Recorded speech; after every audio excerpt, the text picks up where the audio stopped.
Last time we spoke about the period of Japanese history known as the Meiji Restoration.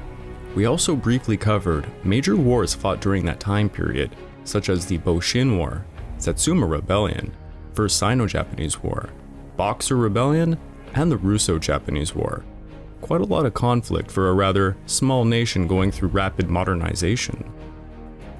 Now, the main reason the Meiji Restoration kicked off was Japan trying to protect itself from becoming colonized by any other great powers.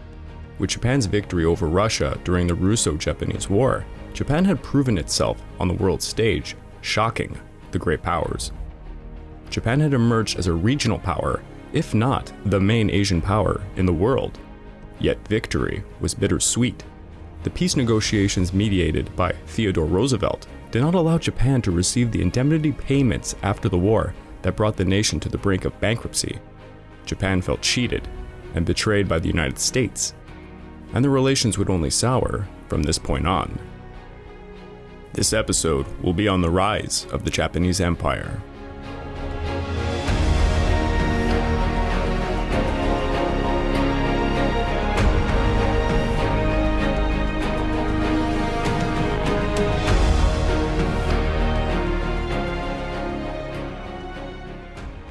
Welcome back to the Pacific War podcast, week by week. I'm your dutiful host, Craig Watson. But before we start, I want to remind you this podcast is only made possible through the efforts of kings and generals over at YouTube.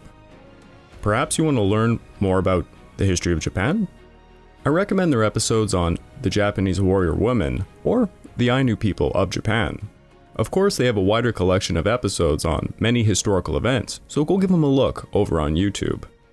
So please, subscribe to Kings and Generals over on YouTube and continue helping us produce this content by checking out www.patreon.com/kingsandgenerals. Hey, and if you're still hungry for some more history-related content, go over to my channel, the Pacific War Channel, where you can find a few episodes, like my 4-part series on Asia during World War I. Give it a look, it would mean a lot to me. It's a very small channel. So the Meiji Restoration saw Japan by the start of the 20th century turn from a pre-industrialized isolationist state into a modernized regional power. Not only did Japan defeat both the Chinese and Russian empires, they also annexed Taiwan, and then Korea by 1910, expanding their sphere of influence across East Asia. It seemed everything was looking bright for the Empire of the Rising Sun. The people who fought not to be colonized had become colonizer themselves. Here is a quote from Emperor Meiji in regards to the annexation of Korea. It is as follows: "We, attaching the highest importance to the maintenance of permanent peace in the Orient and the consolidation of lasting security for our empire, and finding in Korea constant and fruitful sources of complication, have now arrived at an arrangement for permanent annexation. All Koreans, being under our direct sway, will enjoy growing prosperity and welfare, and will assured repose and security will come at a marked expansion in industry and trade." End of quote. Lest it be known, much like any nation colonizing another, it was quite brutal. As you would imagine, Japan exploited Korea economically. At the offset, Japan's policies were driven to increase agricultural production in Korea to meet the needs of Japan, particularly in the rice cultivation. Now, this is a particularly sensitive topic to this day, by the way. During the 2018 Olympic Winter Games, a NBS commentator named Joshua Cooper Ramo asserted that South Korea's transformation into a global powerhouse was due to, quote, "cultural, technological, and economic examples of Japan." End of quote. So yeah, the South Koreans demanded an apology and argued that Mr. Ramo was reopening old wounds carved by generations of brutal occupation by Japan. So try to imagine, Japan made efforts to stop Koreans from pursuing higher education and instead directed them towards the labor force to meet the demands of Japan. They burnt numerous Korean historical documents, made edicts for films to be in only Japanese, and really tried to wipe out any historical memory of Korea. The Japanese tore down historical sites and tried to assimilate Koreans to the Japanese language, Shinto, and its education system, which, as we mentioned in a previous episode, was built with heavy Japanese nationalism. Some would argue this was cultural genocide. Others in Japan during this time would call it more of a civilizing movement. A 1939 statistic showed that among the total capital recorded by Korean factories, around 94% were Japanese-owned. While Koreans owned about 61% of small-scale firms, about 92% of large-scale enterprises were Japanese-owned. Anyways, I won't carry on any more about Korea, but just take it to mind. The annexation under the Empire of the Rising Sun was not so sunny, pun intended. On July the 30th, 1912, Emperor Meiji died of uremia. His family is mourning him, and his heir will be his son, Prince Yoshihito. At his funeral, a massive procession gathered to pay homage to the emperor that had brought a new era for Japan. Of this event, the New York Times wrote that the contrast between that which preceded the funeral car and that which followed it was striking indeed. Before it went old Japan, after it came new Japan. Yoshihito was actually birthed by one of Meiji's concubines, Yanagihara Naroko. Concubine is a word we might use. Her official title was Gon no Tenji, which translates to Lady of the Bedchamber. This was common practice, and his official mother would be Empress Shoken. Meiji had 15 children with his concubines, of which 10 died prematurely, leaving Yoshihito the only male heir. His poor Empress Shoken was unable to produce children. Yes, Meiji had many hereditary diseases as a result of inbreeding, and that is going to play out in the story further. Prince Yoshihito contracted cerebral meningitis 3 weeks after his birth. It is rumored that this occurred because of lead poisoning contracted from lead-based makeup of his wet nurse. Yoshihito, due to his health problems, was unable to get past elementary education, and he proved to have very poor intelligence. Yoshihito did have an aptitude for language, however. He was tutored in French and Chinese. He was invited to attend sessions of the House of Peers as a way of learning about the political and military concerns of Japan. He was quite fascinated with Western culture and would often sprinkle French words into his conversations to irritate his father. He was married to Kiji Sadako, who was carefully selected by Emperor Meiji for her intelligence. The couple would have 3 children, one being the future emperor of Japan, Hirohito. Now, when Yoshihito ascended the throne, well, he was kept out of the public as much as possible for the reasons I just gave. In one rare case, he was shown in the public in 1913 for an imperial diet where he famously rolled his prepared speech into a cylinder and stared at the assembly through it as if it was a spyglass. So you can imagine rumors sprang from this in regards to his mental condition, and as time went by, the Genro, these are basically advisors, well, they were really pulling the strings, so to speak. Speaking of the Genro, when Emperor Meiji died in 1912 and Yoshihito took the throne, this created a new era. What was once the Meiji era was now pronounced to be the Taisho era, and thus Yoshihito became Emperor Taisho. As you can imagine, given the character of Taisho, it was going to be a bumpy transition, but that is an understatement. Admiral Yamamoto Gunbei, a man who would become Prime Minister of Japan twice, told General Matsukata Masayoshi that when it came to recommending a successor prime minister, quote, Emperor Yoshihito is not of the same caliber as the previous emperor. In my view, it is loyal not to obey the Taisho emperor's word if we deem it to be disadvantageous to the state. End of quote. So yeah, not a lot of faith in the new emperor, to say the least. In fact, a greater problem than the Taisho emperor formed the time period known as the Taisho Seihen, or better known in English as the Taisho Political Crisis of 1912 to 1913. You see, during the final years of Emperor Meiji's reign, the government spending went through the roof, notably on overseas investments and defense. Prime Minister during this time, Saionnoji Kinamochi, began a tight fiscal policy which soon clashed heads with the military. The army minister in 1912, Yurihara Yatsuku, resigned in protest because of the defense spending cuts, and then the army proceeded to refuse to nominate a successor. Now, the Constitution of Japan required that the army minister be an active duty general.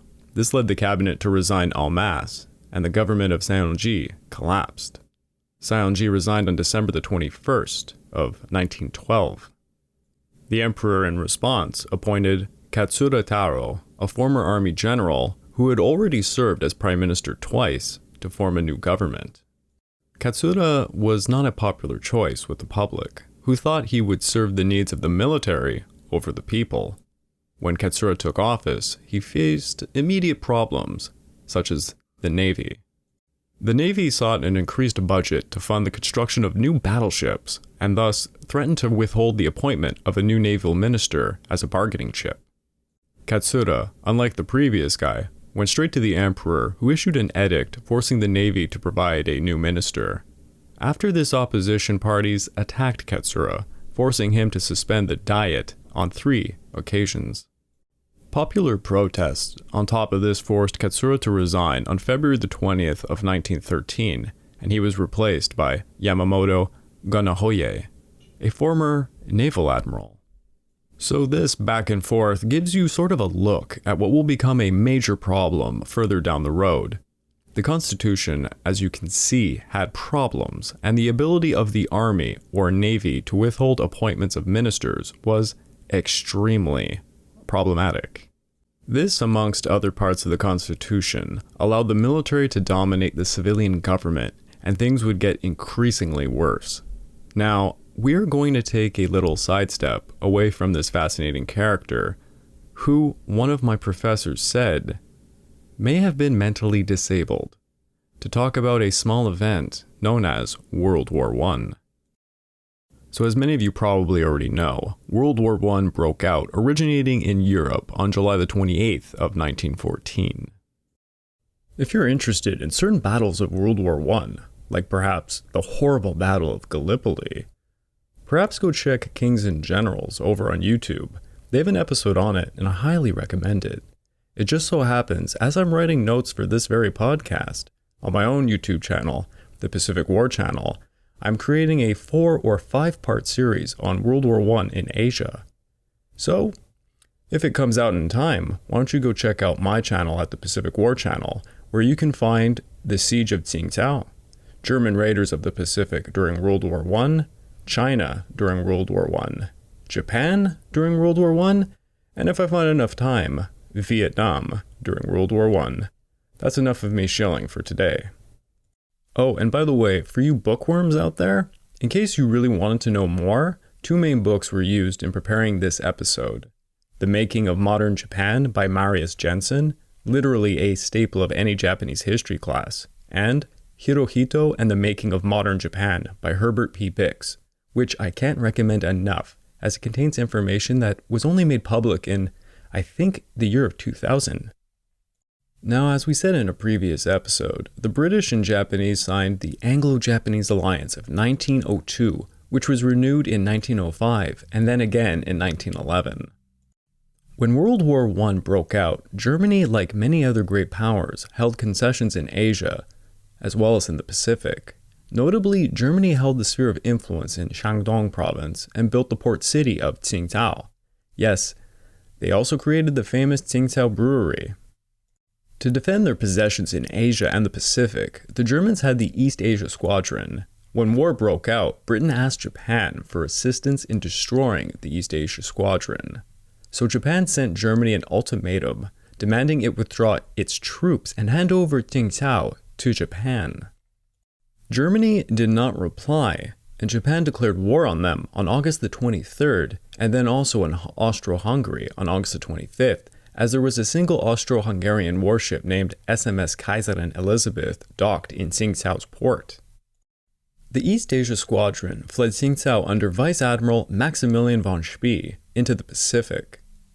They would go on to legendarily raid the Indian and Pacific Oceans. So Japan proceeded to send the IJN to blockade Tsingtao. What is really interesting is part of the fleet it sends has a seaplane carrier called the Wakamiya, which is capable of launching these small aircraft known as Farman MF-11, codename Longhorns. So the Japanese launch one of these aircraft to do reconnaissance as the IJA land 23,000 soldiers with over 142 artillery pieces to begin a siege of the port city. The British also backed this up with a few ships of their own and 1,500 men. Note, they did not want Japan to do any of this, as they were quite wary of the Japanese operating in China, and for good reason. Tsingtao was quite heavily fortified with 3,625 men and quite a few small warships in the harbor that could retaliate. There are a few mountains with forts in front of the city, where most of these Germans will mount their artillery pieces and machine gun nests. But being outnumbered 6-1, there was little hope for the defenders. Not to mention, many of these Japanese officers had experienced the siege of Port Arthur during the Russo-Japanese War, so you could say they were the perfect men for the job. Kaiser Wilhelm sent word to the defenders and, as it follows, quote, "It would shame me more to surrender Tsingtao to the Japanese than Berlin to the Russians." End of quote. Quite a tall order to say the least. So the Japanese quickly figured out the East Asia Squadron had fled, leaving just a few small warships behind in the port of Tsingtao, so they made their first historic move. On September the 6th, the Wakamiya launched her planes again, but this time with bomblets. The Longhorns attempted to bomb the warships in the harbor, not succeeding, mind you, but I mean, you can imagine being in what can only be described as planes that look like the Wright brothers flew them, with guys literally tossing bombs by hand at ships, firing up at them. It was not going to be easy, to say the least. Nonetheless, this was the first air-to-sea battle in history. So the IJA commenced closing in on Tsingtao, and the commander of the city, Alfred Waldeck, began to draw his forces tightly in and posted them on the most efficient hill forts to do the maximum damage possible. The IJA surrounded the city and began to dig trenches parallel to the ones the Germans hold, which really gives a sense of déjà vu when you think about the siege of Port Arthur. The IJN and German ships in the harbor, meanwhile, are bombarding another, and the Germans even make multiple sorties to try and escape, but each fail. The IJA commence an artillery bombardment for over 7 straight days, with something like 100 pieces shooting 1,200 shells a day. Now, if you thought the Japanese naval aircraft was a surprise for 1914, the Germans have a single plane of their own, flown by a legendary aviator called Gunther Pluschow. This whole time, he's flying reconnaissance missions using a plane which is a Utrecht Tabe. If you get a chance to Google it, it looks like something Leonardo da Vinci might have created. Honestly, go Google it. Now, Pluschow did not fly reconnaissance alone. He also tried to drop bomblets like the Japanese had done, with little to no success, mind you. But hear this, according to Pluschow, on one occasion he saw one of the Japanese Longhorns, and apparently he flew up close to it, and using his pistol, he shot the pilot and downed the aircraft. Now, if this was true, it would be the first aerial victory in history. Mind you, a lot of evidence suggests he was just telling a tall tale. So the IJA continuously make attempts to storm the mountain forts and get met with machine gun fire, but the defenders only have so much ammunition, and by November the 6th, it looks like they're going to run out.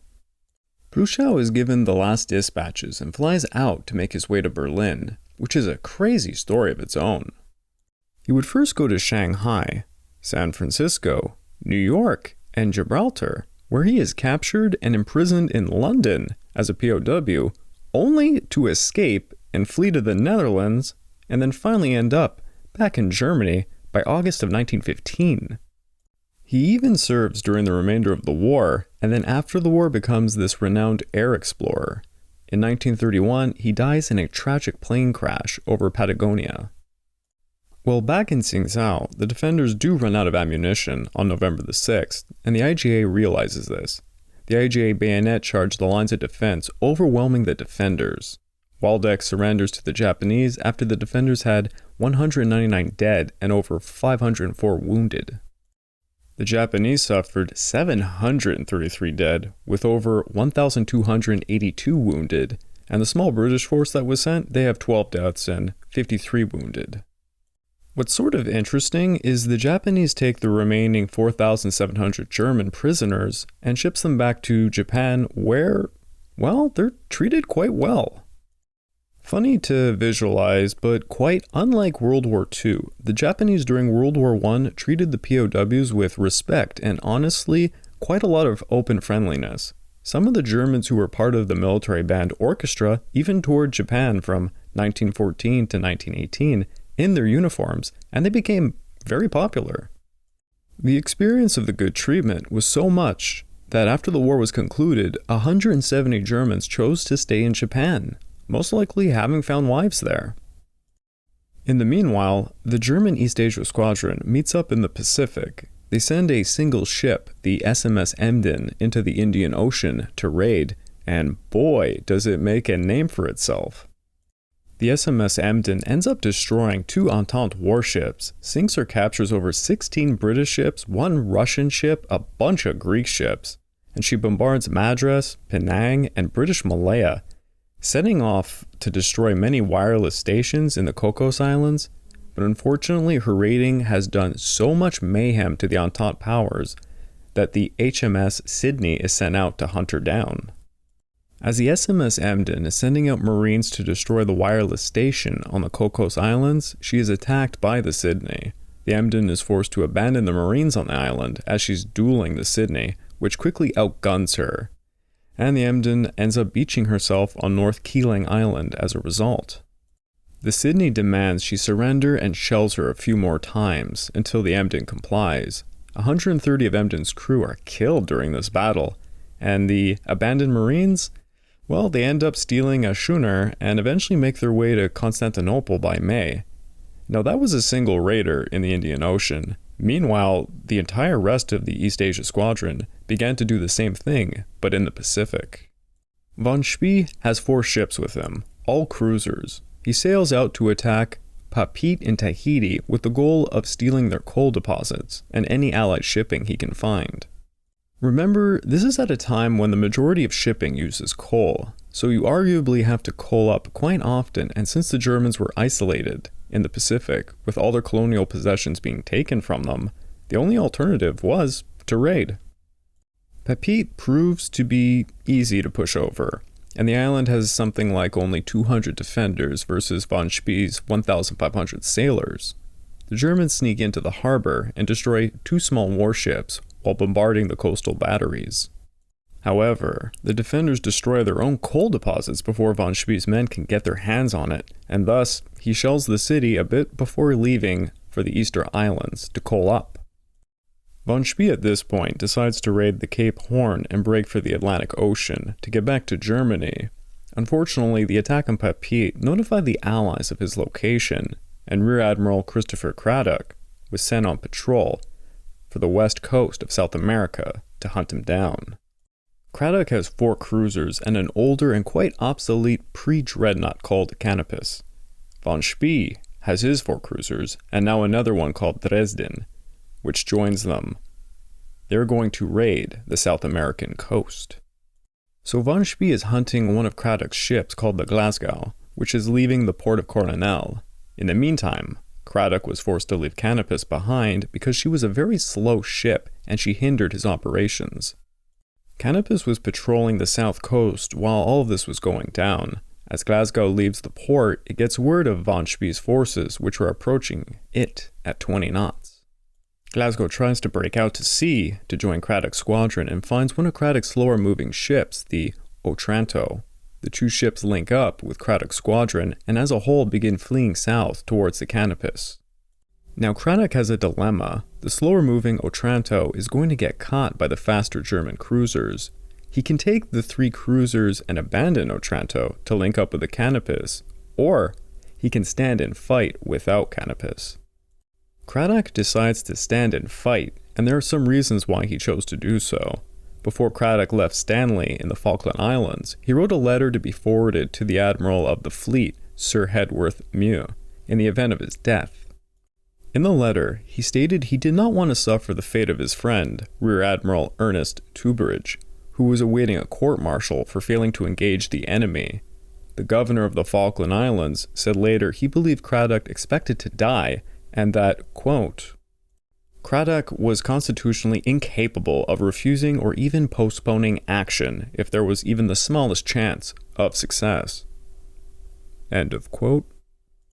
So Cradock may have been a gambling man, but in hindsight, given his force with Canopus in hand, it was believed that Cradock would win. Regardless, Cradock turns his 3 cruisers around and begins to sail parallel to the Germans. Von Spee's force opens fire first at 12,000 yards and batters the HMS Good Hope and Otranto, knocking out their biggest guns. Now Cradock needs to get within 6,000 yards to open up fire on the Germans. As he does this, the German fire becomes more accurate, and soon Good Hope and another ship called Monmouth are battered and catching fire as it gets dark outside. Being on fire during the early night makes for them to be much vulnerable targets, and Good Hope gets hit by a shell which explodes her forward section, breaking her apart and sinking her. Monmouth tries to use its 4-inch guns to fight back, but the German cruiser dueling her, Gneisenau, has 8-inch guns just tearing her apart. Glasgow during all of this actually manages to escape, but Monmouth is at the ends of her rope and eventually sinks. Von Spee realizes at this point that the Canopus is still possibly en route to them and calls it off for the day, fleeing to Chile.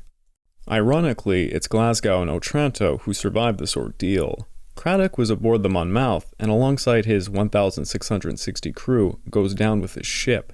This was the first naval defeat for Britain since the Battle of Lake Champlain in the War of 1812. The official explanation for this defeat was presented to the House of Commons by Sir Winston Churchill, who stated, quote, feeling he could not bring the enemy immediately to action as long as he kept with Canopus, he decided to attack them with his fast ships alone, in the belief that even if he himself were destroyed, he would inflict damage on them, which would lead to their certain subsequent destruction. End of quote. After the battle, von Spee's forces were low on ammunition, but relatively unscathed. They made their way to the neutral ports on the west coast of South America.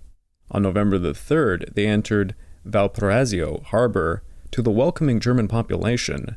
Celebrations commenced, and von Spee was presented with a bouquet of flowers, and reportedly refused them, commenting, "These will do nicely on my grave."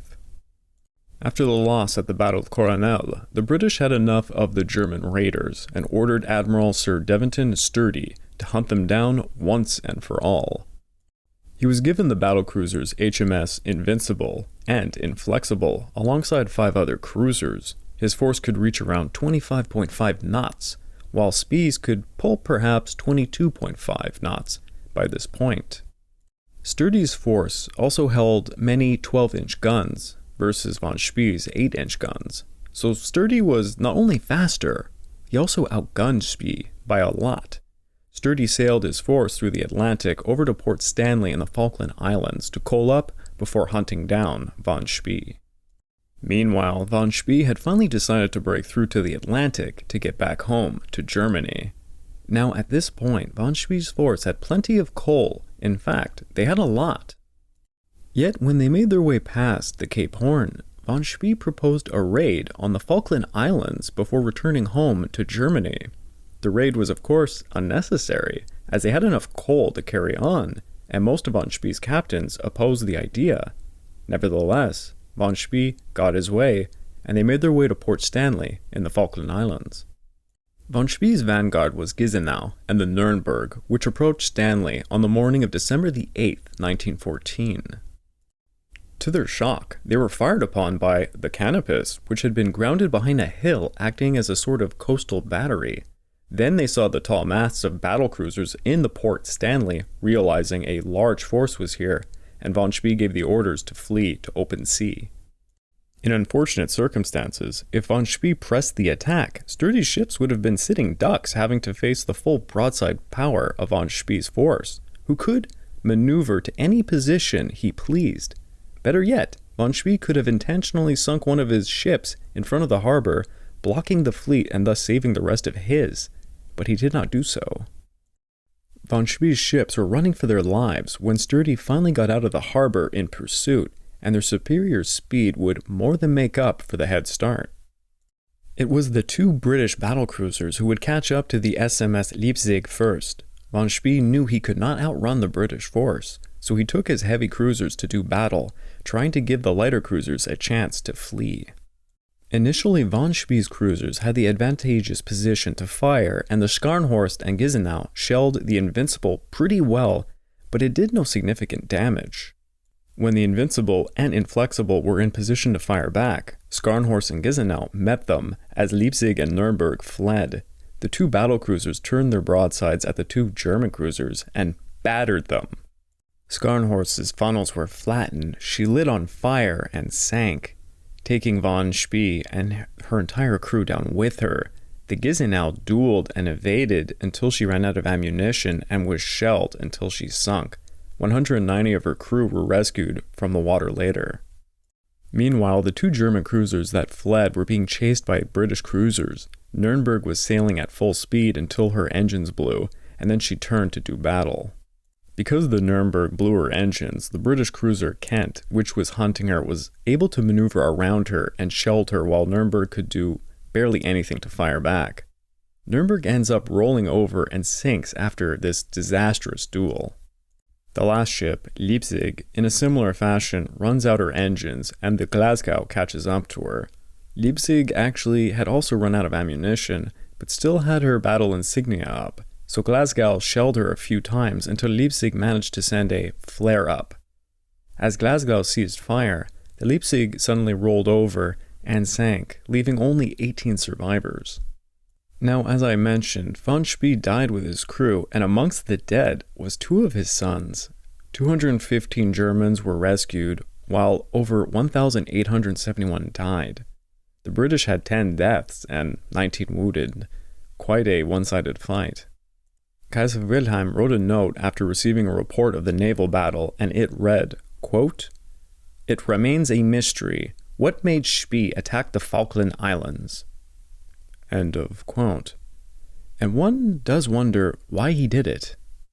It is alleged that the British sent a fake signal in the German naval code to von Spee, luring him in, and there is a ton of merit to this, as the British cryptographers had broken the German naval codes, as the British seemingly always managed to do in both world wars for that matter. Honestly, the British were incredible at this. With von Spee's raiders taken out, the Germans were effectively done in Asia and the Pacific. While all of these naval battles were going on, the Japanese, Australians, and New Zealanders invaded and occupied all the Pacific islands the German Empire held. Japan would invade and occupy the German-held Marianas, Carolines, and Marshall Islands, and this was done almost with no resistance, as most of these islands held nothing but a few colonial troops and perhaps small police forces. Now, Japan, as we mentioned, had already occupied Tsingtao upon taking it, but this did not stop them from occupying greater portions of Shandong province in China. They soon built up railways in northeastern Shandong province, appropriated telegram facilities, post offices, began even opium trafficking, and even tried to levy taxes on the local Chinese. Then they would make their most egregious act. They sent China what has become known as the 21 Demands.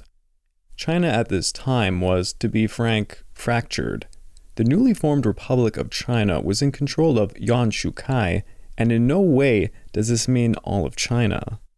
China is falling into what is called the warlord period at this point, where multiple generalissimos are controlling vast regions of China simultaneously. Anyways, the 21 Demands were, as you can imagine, a list of 21 things that would basically make China nothing more than a vassal to Japan. We are talking Japan simply taking many areas such as former German territories, most of Manchuria, parts of eastern Mongolia, rights to mines, barring all other powers from China and effectively controlling China's foreign policies. Now, Japan sent these demands to Yuan Shikai, expecting him to keep them a secret, but the word got out. The international community did not act as Yuan Shikai had hoped, as they were pretty much occupied with the war in Europe. It was obvious none of them were coming to China's aid. However, the United States, which had remained neutral at this point, issued a formal diplomatic objection, stating it would not recognize any agreements that might go against its open-door policy. The Genro of Japan eventually intervened and deleted parts of the 21 demands that were deemed too overbearing and formed a new set of 13 demands, which were sent as an ultimatum, with a 2-day deadline for response. Yuan Shikai was competing with other warlords in China and was in no position to risk war with Japan. So on May 8, 1915, Yuan Shikai accepted the 13 demands. Now, the United States had already disapproved of Japan's actions, but now Great Britain, Japan's closest ally, had also expressed concern over what it was perceived to be Japan's overbearing and bully-like approach to diplomacy. This is nothing to say of the reaction from China, which you can imagine was very negative. The Chinese were so upset by what was seen as the encroachment of the Japanese upon a very weak Chinese government. This would later cultivate into the May 4th movement of 1919, which we might talk about a bit later. Anyways, in the end, the 13 demands were more negative for Japan than positive. Without the tossed away parts from the first list of demands, Japan gained little more than it already had in China. And really, for Japan, World War I was basically this very large opportunity not only to grab German territories in the Asia-Pacific, but to earn a place amongst the great powers. The Entente powers repeatedly asked Japan for aid during the war. One major demand was for Japan to help them in the Mediterranean Sea. In 1914, Britain requested that Japan send naval forces to the Mediterranean theater, but Japan refused it as it was preoccupied with the Siege of Tsingtao. Britain asked again in December of 1914 to January of 1915, but Japan continuously refused, stating that sending the IJN forces so far away from the home islands, well, it would leave them at risk from an American attack. Remember, during this period, relations with the United States were quite sour, and to their credit, the US did have forces in the Philippines, which were awfully close to Japan. Then, in February of 1916, Britain offered something called the Anglo-Japanese Treaty of Commerce and Navigation, which would allow Japanese immigrants entry into Australia, New Zealand, and that Japanese doctors could practice within British colonies. This was a major step for Japan to emerge on more equal terms with the great powers, and they accepted this. In return, they formed the 1st Special Squadron to help escort troop ships from Australia and New Zealand to the Middle East. It was not exactly what Britain wanted, but it was one step closer. Then, in 1917, Germany issued a declaration of unrestricted submarine warfare against Allied shipping. Now, Britain was very antagonistic towards Japan's occupation of previously held German territories in the Asia-Pacific, but now, with 34 German and Austro-Hungarian U-boats operating from the Adriatic, destroying Allied shipping within the Mediterranean Sea, well, this pushed Britain to offer its support to Japan's claims on former German territories, if Japan would help in the Mediterranean. Japan agreed to this and formed a 2nd Special Squadron led by Rear Admiral Seito Kozo. He took 3 cruisers and 12 destroyers into the Mediterranean Sea by April of 1917. The IJN then began escorting troop ships going between Malta, Salonika, Alexandria, Taranto, and Marseille. The IJN proved to be a crucial part of the war effort and made a famous rescue mission on May 4th of 1917. A British troop ship, the SS Transylvania, was torpedoed by a German U-boat off the Gulf of Genoa. The IJN destroyers Saikaki and Matsu managed to force the U-boat to leave and rescued over 3,000 men from the sinking ship. During their operations, the IJN escorted something like 21 British warships, 700 Allied transports, and over 500,000 passengers, covering over 240,000 nautical miles. The British were so impressed by their performance, they eventually handed over 2 Royal Navy destroyers to the IJN for their use. Now, before you think this was all done out of the kindness of their own hearts, the Japanese received extremely valuable stuff for all of this. The British gave them new technology and innovative tactics against U-boats. In fact, the Japanese took back with them 7 German U-boats for study, which would contribute heavily to the IJN's future submarine program against the US. Speaking of the United States, because of the unrestricted submarine warfare of Germany, the US joined World War I and found itself on the same side as Japan. Despite their tense relations, the two nations signed an agreement called the Lansing-Ishii Agreement on November 2nd of 1917 to settle disputes they had over China. Both nations agreed to respect the independence and territoriality of China, but the US recognized Japan had special interest in Manchuria. It's always about Manchuria. Get used to that being an obsession. Also, speaking about China, where were they in all of the mayhem that was World War I? Well, China, as we said, was fragmented, unstable both politically and militarily. She remained neutral during all of this. Though during the Siege of Tsingtao, Yuan Shikai secretly offered the British to send 50,000 troops to retake the city from the Germans, but he was refused. Still being neutral did not mean China could not contribute to the war effort, as they did a great deal. Beginning with the French came the idea to hire Chinese citizens for non-combatant use. In 1916, 50,000 laborers were hired and sent to Marseille. Britain found out about this and realized quickly the potential and formed its own Chinese Labor Corps, based out of Weihai Wei. The British would employ roughly 100,000 Chinese, and the Russians eventually jumped in, hiring up to possibly 200,000. Though sources vary greatly on the Russian side. In the Western Front, these laborers repaired tanks, assembled shells, transported munitions, dug up all the trenches. Yeah, did you think it was the soldiers doing all that? By the way, I found one little story that I just had to mention. It's in regards to a language barrier situation between the Chinese laborers and the Western forces. Allegedly, later on in the war, an American soldier came up to a Chinese laborer and said, "Let's go," which sounds like go. In Chinese, this means dog. Well, this nearly caused a rebellion amongst all the Chinese laborers. So there was a lot of obstacles, to say the least. These men worked something like 10 hours a day, 7 days a week, sometimes under heavy fire. In Russia, they worked in coal mines, factories, built railways, and did similar things for the Eastern Front that was seen in the Western Front. Funny enough, when Russia undergoes its revolution, up to perhaps 40,000 Chinese laborers end up joining the Red Army, fighting on multiple fronts. The Red Army found the Chinese particularly useful because they had no loyalty to any parts of Russia, and thus they made great executioners, as well as shock troops. Now, China was neutral for most of the war, but by 1917, when the US joined, well, the US began to advise China that if they joined the war on the Central Powers, they might get a seat at the table. So China took the advice and declared war on August of 1917. China then took all the remaining concessions the Germans and Austro-Hungarians held in places like Tianjin and Hankow, and cancelled reparation payments to both countries that dated back all the way to the Boxer Rebellion.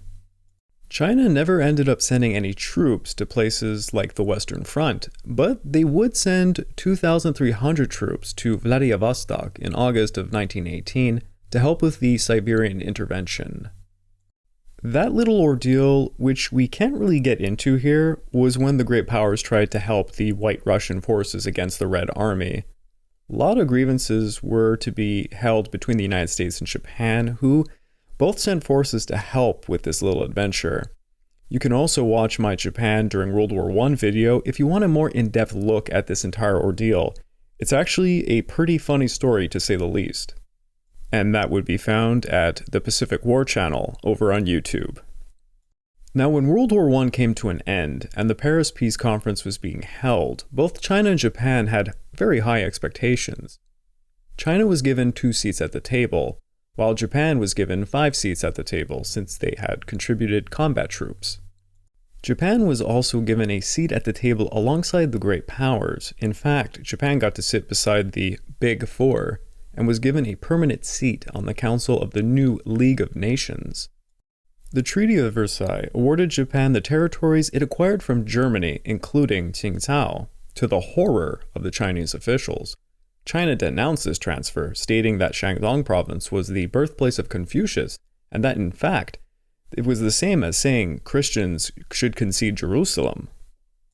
China furthermore demanded Shandong province back and an abolition to all privileges afforded to all the foreign powers in China, such as extraterritoriality, and to cancel Japan's 13 demands. The great powers refused and dismissed them. Pretty painful. As a result, the Chinese diplomat at Versailles simply refused to sign the treaty. Now, Japan had gained a lot. Hell, they finally gained recognition as a great power being at the table, but Japan wanted one more crucial amendment added to the treaty. What Japan wanted was an acknowledgement as an equal to the other great powers, and you might be asking, well, what do you mean? They are at the table. What Japan wants is racial equality, and thus Japan presented what is now called the Racial Equality Proposal. The proposal was intended to demonstrate racial equality for all members of the League of Nations. Let me say that again. For all members of the League of Nations. Thus, we are not talking about equality amongst races here. Here is an excerpt from the proposal.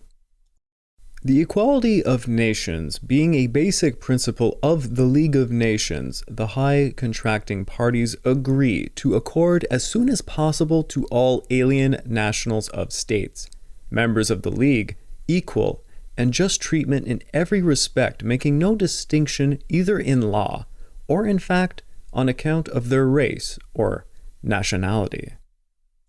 The proposal received a majority vote, with 11 out of 17 delegates voting yes, and the rest not being present. However, it was Woodrow Wilson who overturned it by saying although the proposal had been approved by a clear majority, the particular matter had strong opposition manifest itself, and that on this issue, a unanimous vote would be required.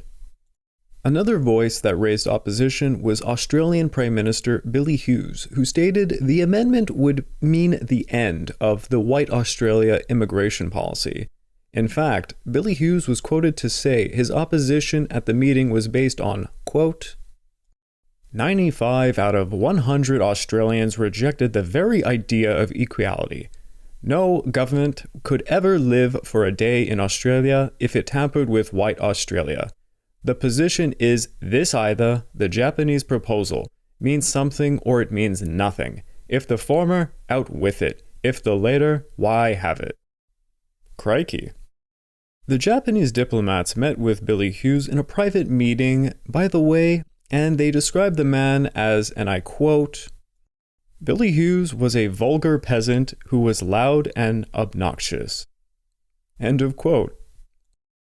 Now, they still got Billy Hughes to agree to the clause, if it did not affect his immigration policy, yet for Woodrow Wilson, the situation seemed too problematic as the United States was already limiting the migration of Japanese. Alongside this, he needed votes from segregationist Southern Democrats at the time. Seeing the big stir the Australians made allowed Woodrow to have pretext to reject it outright. And for those who know a little bit about Woodrow Wilson's views on race, well, let's just say it does not come to much of a surprise that he would not want to support this. After the Treaty of Versailles, Japan emerged as one of the great powers after World War I, but not racially equal. Now do remember, Japan had seen this situation play out during the First Sino-Japanese War, then after the Russo-Japanese War, and now again after World War I. It was now very obvious to Japan it would never be treated as true equals, and yet again, this humiliation was shoved in Japan's face by the United States. Japan was humiliated and began to alienate itself from the great powers, and soon would fully embrace militarism, imperialism, and expansionism. During World War I, Japan increasingly filled orders needed for war materials for the Allies. The wartime boom helped diversify the country's industry, increase its exports, and transform Japan from a debtor to a creditor nation for the first time. Although, this industrial boom also led to rapid inflation and the outbreak of the rice riots throughout Japan. Japan emerged after World War I as the third strongest naval power in the world, and learned anti-submarine warfare techniques and technologies that would contribute to its future submarine program. Yet the Siberian intervention we briefly mentioned went abysmally. The Anglo-Japanese Treaty was terminated, and Japan was dealing with a two-party political system back home, which we now call the Taisho democracy. The Taisho democracy situation was not exactly new. It really sprang up after the Russo-Japanese War. You see, the people had sacrificed a great deal for the Russo-Japanese War. Their government had imposed higher taxes to pay for the war, which hurt almost everyone in Japanese society. They were on the brink of bankruptcy. After this, people became much more vocal about the government's decisions. People began to express their opinions with political power, starting political movements such as launching new parties or trying for universal suffrage. They demanded to be free of regulation and wanted more limited government and lower taxes. In 1918, the first commoner served as prime minister. His name was Hara Takashi. He faced quite a long list of problems when he took power. Inflation and the adjustment of the post-war economy, the influx of foreign trade, and major labor issues. And when I say labor issues, this is also a time when socialist and communist parties start to emerge. In the midst of this political minefield, Hara is assassinated by a disgruntled railroad worker in 1921. Boom. His death is followed up with a succession of non-party prime ministers and coalition cabinets. Fear of left-wing power will grow like a virus from this point on. In 1922, Japan was forced to sign the Washington Naval Treaty alongside the other great powers, which had a profound effect on Japan. The treaty established an international capital ship ratio, limited the size and armaments of capital ships, and forced Japan to return the leased territories in Shandong. Now the US and Britain were industrial powerhouses. Given a war occurred, they could lose ships and rebuild them quite fast. But for a nation like Japan that was resource limited, they had to build ships over longer periods of time. Thus, this treaty was seen as another snub by the West and gave an advantage to the US and Royal Navies over Japan. The national debt started to grow back as renewed export competition grew. Then in 1923, the Great Kanto earthquake happened. Here is a quote from the captain of one SS Dongola, which was anchored in Yokohama's harbor during the earthquake. Quote, "At 11:55 a.m., ship commenced to tremble and vibrate violently, and on looking towards the shore, it was seen that a terrible earthquake was taking place. Buildings were collapsing in all directions, and in a few minutes, nothing could be seen for clouds of dust.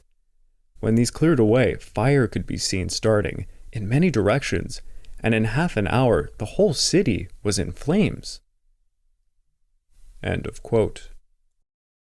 The earthquake killed an estimated 142,800 people from firestorms, fire tornadoes, tsunamis, and building collapses. The capital was damaged so much the government considered moving it. Wow. So needless to say, the earthquake put pressure on everyone going forward in Japan. On top of this, a radical Marxist named Tazuyuki Namda tried to assassinate the Prince Regent of Japan on December the 27th of 1923, a man named, Hirohito. So the Communist Party was banned and thoroughly suppressed. By 1926, the Japanese communists would be forced underground. We will talk about this much more in the future episodes, but I wanted to make a note of something. When you think of anti-communism prior to World War II, you often think about Adolf Hitler's Nazi Party as the #1 anti-communists. Well, you would be mistaken. For this period, all the way until probably the end of World War II, the Japanese would be the most anti-communist force by far and large. The brutal way the Japanese government goes to quell any hint of communism at home is outstanding. And it makes you quickly realize why their foreign policy always favored attacking the Soviet Union first. Although the communists and the tenants were brutally repressed, thus ending the threats they posed, economic and political pressures forced the government to enact a peace preservation law of 1925 that essentially criminalized socialism, communism, republicanism, and democracy. Boom. Here is an excerpt from Jansen Marius in regards to the Peace Preservation Law of 1925. It is as follows, quote, "The awareness of an incipient communist movement resulted in provisions targeting anyone who had organized an association with the objective of altering the kokutai, that being the national polity, or the form of government, or denying the system of private property, and anyone who has joined such an association with full knowledge of its object, anyone found guilty, shall be liable to imprisonment with or without hard labor for a term not exceeding 10 years. Other provisions went on to forbid discussion or encouragement of such activities. 3 years later, the law was revised to make it even more severe. Discussion of altering the kokutai, which meant questioning the imperial system, could now be punished with the death penalty." End of quote. This was the end of what we're calling Taisho democracy. What emerged is a complicated thing based on the kokutai, which translates into something like national body or structure of the state. Now, this is not a new concept. It went all the way back to Tokugawa times. It is a vague and ill-defined, most likely on purpose, concept.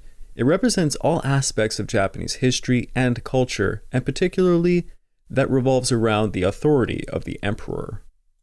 It's the national entity since the Meiji Constitution. It was the sovereign power of the emperor, aided by the organs of government. Now, the kokutai phenomenon is going to evolve more and more, but at this point in time, it was seen as an unshakable part of Japan. Like we said earlier, Japan criminalized communism, socialism, republicanism, and democracy because it could alter the kokutai. So what we had now are two things: the kokutai power of the emperor and the seitai, which was a secondary concept. Seitai refers to the exercises of the political authority, i.e. government bodies. Things here are going to get messier and messier as Japan wrestles with how does the seitai do anything in regards to the kokutai. For example, if everyone in the government says their actions are furthering the kokutai, well then, what do you do to stop them? The kokutai emerges as the symbol of the state from then on and a barrier against communism. We will repeatedly come back to this situation, I assure you. Anyways, Emperor Taisho dies of a heart attack on the morning of December the 25th of 1926 at the age of 47. Emperor Hirohito takes the throne, ushering in the Showa era.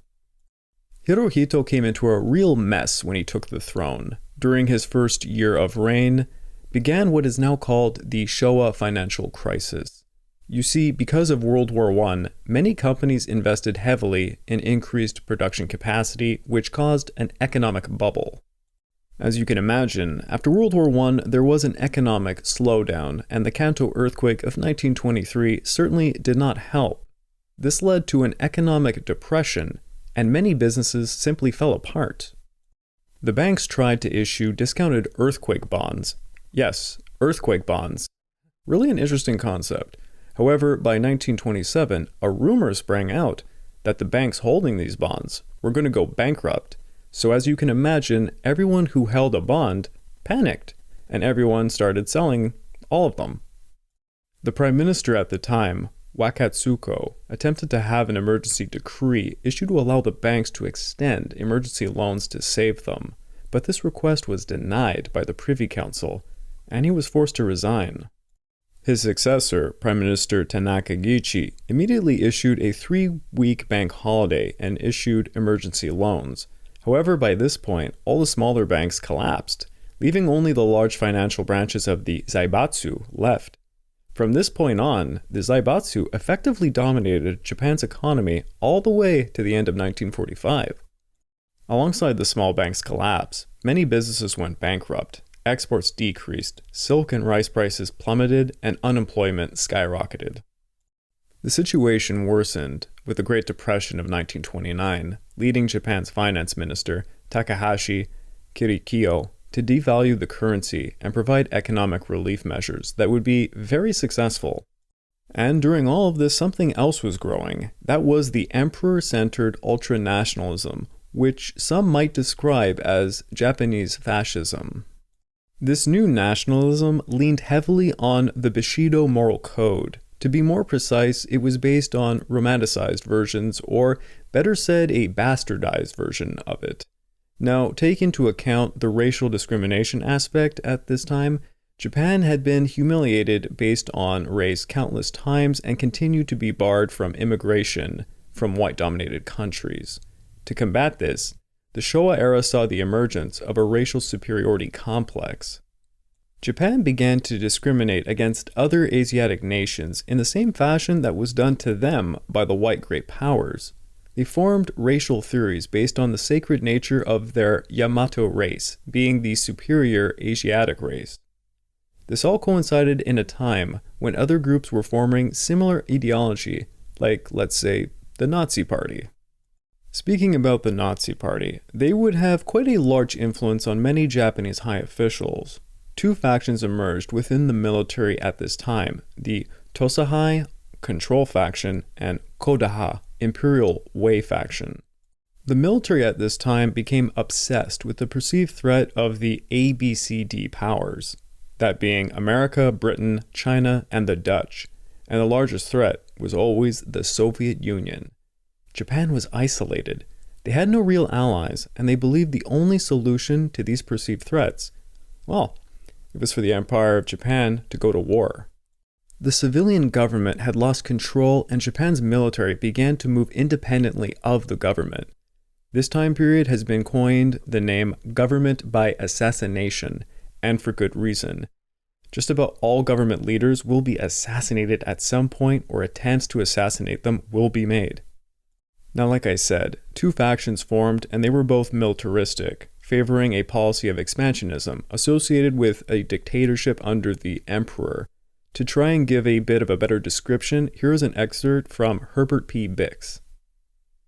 Quote, "In terms of strategic doctrine, the Kodoha considered the Soviet Union to be Japan's main enemy.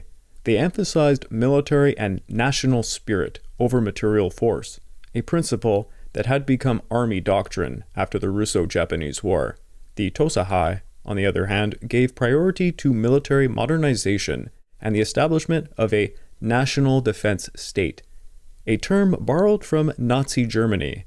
Toseiha officers were aware that modern war had become a confrontation between whole societies, requiring calculations of total national power.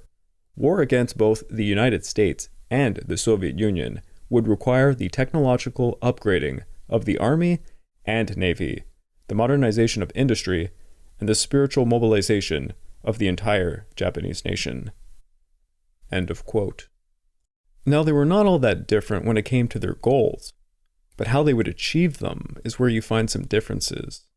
The Kodoha faction sought to achieve this via a coup d'etat and was willing to use assassination to meet its goals. They advocated for an invasion of the Soviet Union. The Toseiha faction was also willing to use assassination to meet their goals, but they sought reform by working within the existing system and foresaw a future war to be a total war. They sought to maximize Japan's industrial and military capacity by working alongside the Japanese bureaucracy and Zaibatsu conglomerations, which the Kodoha despised. The Toseiha were unwilling to do something as radical as a coup d'etat. Now, all the way in Manchuria, never forget this most important part of the world to the entire story that is the Pacific War. Well, it's going to be rocked by something quite big. Manchuria had a Japanese army present called the Kwantung Army. It was established back in 1919 to defend Japan's holdings of the Liaodong Peninsula and Southern Manchurian Railway. For the last decade, the Kwantung Army became a stronghold for the Kodoha faction, advocating for a more aggressive expansionist policy in mainland Asia, and going as far as to plot the assassination of the Manchurian warlord Zhang Zhuolin. On June the 4th, 1928, Zhang Zhoulin's personal train was destroyed by an explosion at the Kwantung railway station. The Kwantung operatives responsible thought this action would allow them to expand further into Manchuria. Well, it actually backfired, as his successor and son, Zhang Zhuliang, rightfully angry about his father's death, began to ally himself to a rather important person called Chiang Kai-shek. Prior to this event, Zhoulin was a strong warlord who ruled Manchuria and had a very strained relationship with Chiang Kai-shek, to say the least. Well, Zhuliang threw in with Chiang Kai-shek's nationalist government, so now his entire region of Manchuria was officially part of the nationalist government, considerably weakening Japan's position in Manchuria. Well, the situation did not stop the Kwantung ambitions for Manchuria, and would you know it, there was another explosion on a railway. Get used to hearing that. By the way, it's going to be an ongoing theme. On September the 18th of 1931, members of the Kwantung Army detonated a small quantity of dynamite on the South Manchurian Railway near Mukden. The explosion is actually so weak that it failed to destroy any track, and a train would even pass over it minutes later. They intended to attract the local Chinese troops to the explosion to give legitimacy for their invasion of Manchuria by showcasing how the attack targeted a vital railway for Japan's industry. This event, by the way, is called the Mukden Incident, or the Manchurian Incident. Now I want to take a moment and talk about Hirohito during this moment, because it's important. Emperor Hirohito could have used his imperial influence to prevent the invasion of Manchuria, but chose not to do so. According to Hirohito and the Making of Modern Japan by Herbert P. Bix, quote, "In the Meiji Constitution, Hirohito possessed the imperial power to rule the country and move the military at his will, making him accountable for the outbreak of armed conflicts and war crimes. He actively participated in the decision-making process of the war efforts, despite countless literature stating he sat by unknowing to most events unfolding. The Kwantung officers were emboldened by the assassinations of Zhang Zhoulin and performed the incident without tacit agreement of the generals in Tokyo HQ. When Hirohito heard about the incident, he sought an explanation from the army as to why they did this without his permission. Hirohito stated the government was making efforts to quell the situation, but the army saw this as politicians swaying the emperor." End of quote. So in other words, they just kept doing it, and Hirohito chose to not publicly do anything about it. What should be taken from all of this is that the military was overpowering the government. Hirohito selectively would dictate orders. Once he ordered the military to suppress insurgents who had assassinated some of his politicians, yet he did not stop the invasion of Manchuria. In fact, instead of punishing the wrongdoers, he instead actively joined in aiding and abetting the military seizure of Manchuria. In many ways, Hirohito allowed the military to effectively take over Japan's China policy and turn it openly aggressive. Herbert P. Bix's book is very illuminating about this. I guess you can call it the untold truth behind Hirohito and the Pacific War. For a long time, since 1945, the narrative was always that Hirohito was something like a hostage emperor who had no power. Well, this is far from the truth. Herbert P. Bix's information, by the way, comes to us as late as the year 2000, because the Japanese government since 1945 chose to hide a lot of this information and continues to hide information in regards to Hirohito. Anyways, you will hear a great deal more about all of this, in particular, stories later. The following morning of September the 19th, 2 artillery pieces installed at Mukden's Officers' Club fired on the Chinese garrison nearby in response to the alleged railway attack. Zhang Zhuliang's small air force was destroyed and his soldiers fled their destroyed Bidang barracks as 500 Japanese attacked the Chinese garrison of over 7,000. By the evening, the fighting was over and the Japanese occupied Mukden at the cost of 500 Chinese lives and 2 Japanese. This initiated the invasion of Manchuria. The Japanese Imperial General HQ communicated a decision to the Kwantung Army, command to localize the incident, but the commander-in-chief, General Shigeru Honjo, ordered his forces to proceed to expand operations all along South Manchurian railways. Soon, every city along the South Manchurian Railway fell into the Japanese hands, and by October, the Kwantung Army had occupied Jilin, Tianyan, Yanbian, and eastern Lianying areas. Although initially shocked by the insubordination, the government was now impressed by the quick victories in Manchuria and was starting to send reinforcements on their way. In the following months, the Zhaokao and Jingzhou campaigns secured the western Lianying areas and Chichakar areas after the fall of Harbin and finally destroyed the remaining resistance in the regions. Boom. With Manchuria firmly under Japanese control, the Kwantung Army established the Manchukuo puppet state and started a pacification campaign that allowed them to control the political administration of this new puppet state. Now you might be wondering, what did the rest of the world think about all this? Well, the response of the Western nations was condemnation of the Japanese aggression. The League of Nations ordered the Lytton Commission to investigate the incident. They found Japan to be guilty of the attack, which prompted the Japanese government to exit the League of Nations, a decision that was influenced by the military and nationalist leaders of Japan.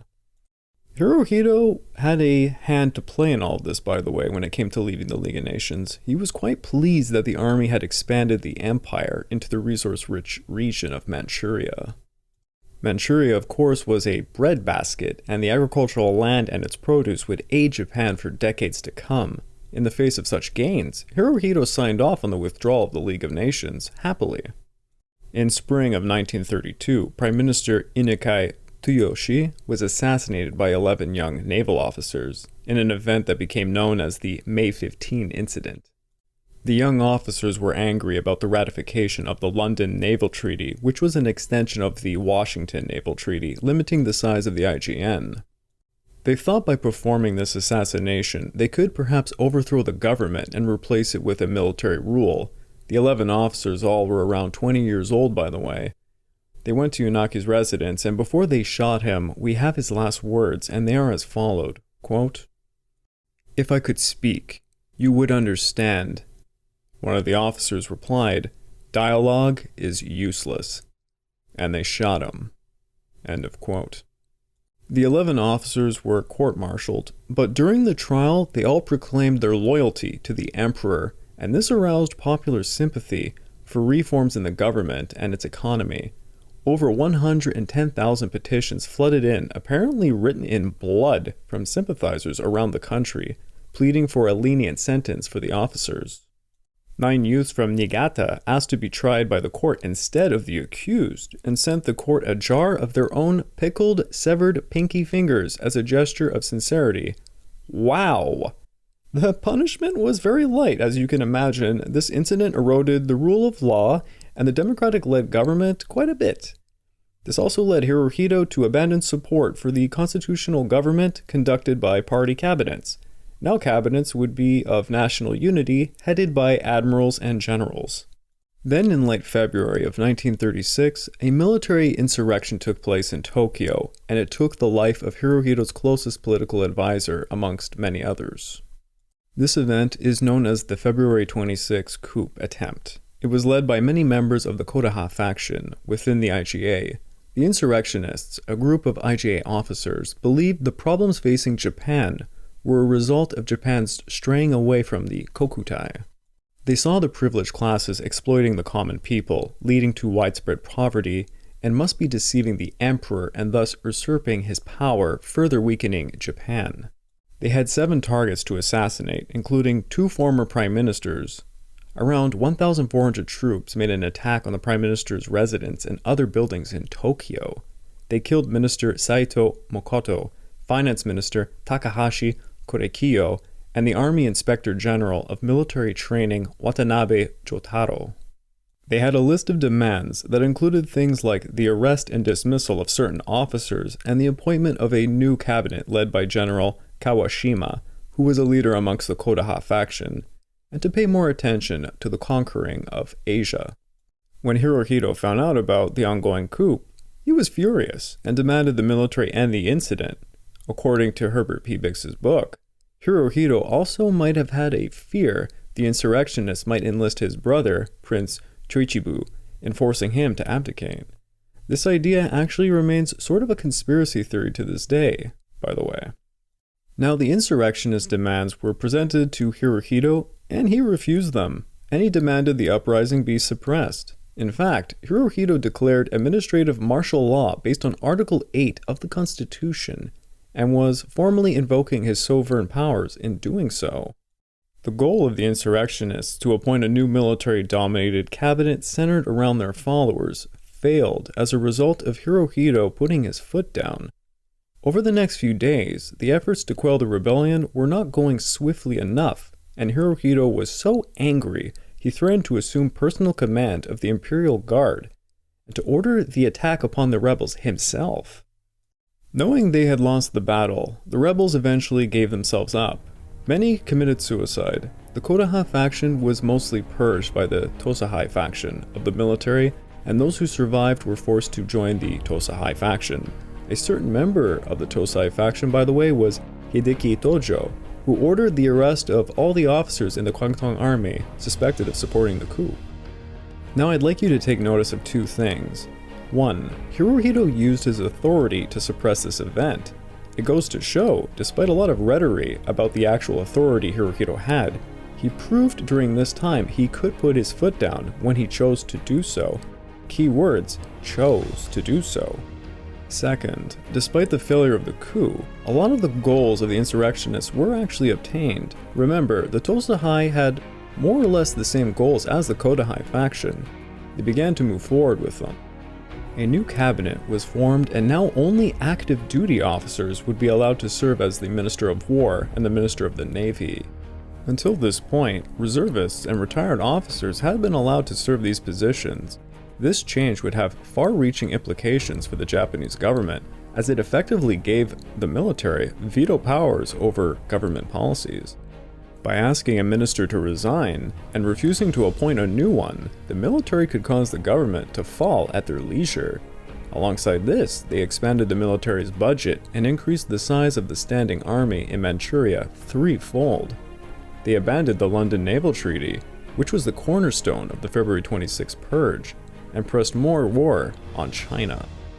For those who sought peace in Japan, their voices would literally be shut under the threat of violence. The government of assassination was over because the military just took the reins and would lead Japan to doom.